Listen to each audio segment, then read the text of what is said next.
ماہر نفسیات کہتے ہیں آپ کی قسمت کا انحصار آپ کے انداز فکر، طور طریقہ اور انداز زندگی پر ہے، کیونکہ جو شخص اپنے دل اور دماغ سے جس انداز میں کام لیتا ہے اس کی پوری ذات اور شخصیت ویسی ہی بن جاتی ہے۔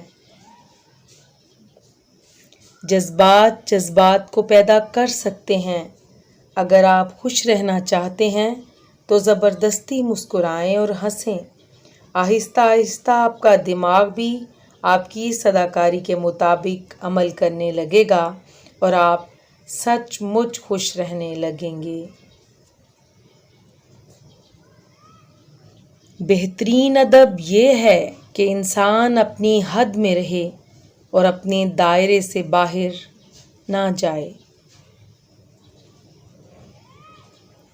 کینہ کسے کہتے ہیں؟ دل میں دشمنی کو روکے رکھنا اور موقع پاتے ہی اس کا اظہار کرنا کینہ کہلاتا ہے۔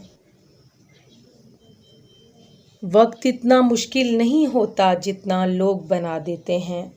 وقت اچھا ہو یا برا گزر ہی جاتا ہے، بس یاد رہتا ہے تو اتنا کہ کس نے مشکل وقت کو مشکل ترین بنایا اور کس نے آسان بنایا۔ کوشش کریں جہاں رہیں وہاں اچھا کردار، اچھا اخلاق اور خوبصورت یادیں چھوڑ کر جائیں۔ لوگوں کی خدمت کریں، لوگوں کے لیے آسانیاں پیدا کریں، کیونکہ آپ تو چلے جائیں گے مگر آپ کا کردار، آپ کا اخلاق، آپ کی خوبصورت یادیں باقی رہ جائیں گی۔ سائیکالوجی کے مطابق اگر کوئی شخص بہت زیادہ ہنستا ہے، حتیٰ کہ غیر ضروری باتوں پر بھی ہنستا ہے، تو وہ شخص اندرونی طور پر انتہائی اکیلا ہے۔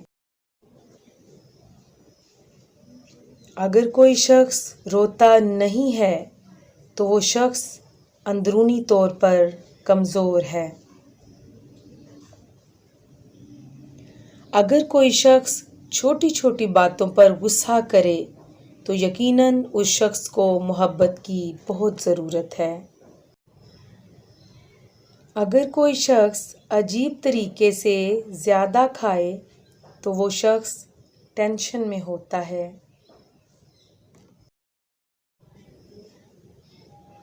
اگر کوئی شخص بہت زیادہ نیند لیتا ہے تو وہ شخص اداس ہے۔ احساس زبردستی نہیں دلایا جا سکتا۔ اگر یہ ممکن ہوتا تو اس دنیا میں کوئی مسئلہ ہی نہ ہوتا۔ یہ زندگی صرف تب تک ہلکی ہے جب تک سارے بوجھ ماں اور باپ نے اٹھائے ہوں۔ دولت وراثت میں مل سکتی ہے مگر پہچان اپنے دم پر بنتی ہے۔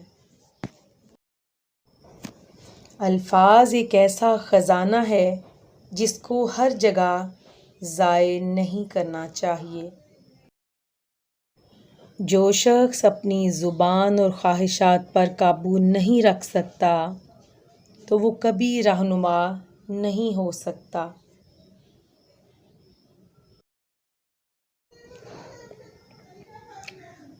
خوشی اور خوش قسمتی دو الگ چیزیں ہیں۔ آپ کسی کی وقتی خوشی تو چھین سکتے ہیں لیکن اس کی خوش قسمتی نہیں۔ اگر کوئی شخص کم بولتا ہے مگر جب بولتا ہے تو اگر تیزی سے بولے تو وہ شخص اپنے اندر کچھ راز رکھتا ہے۔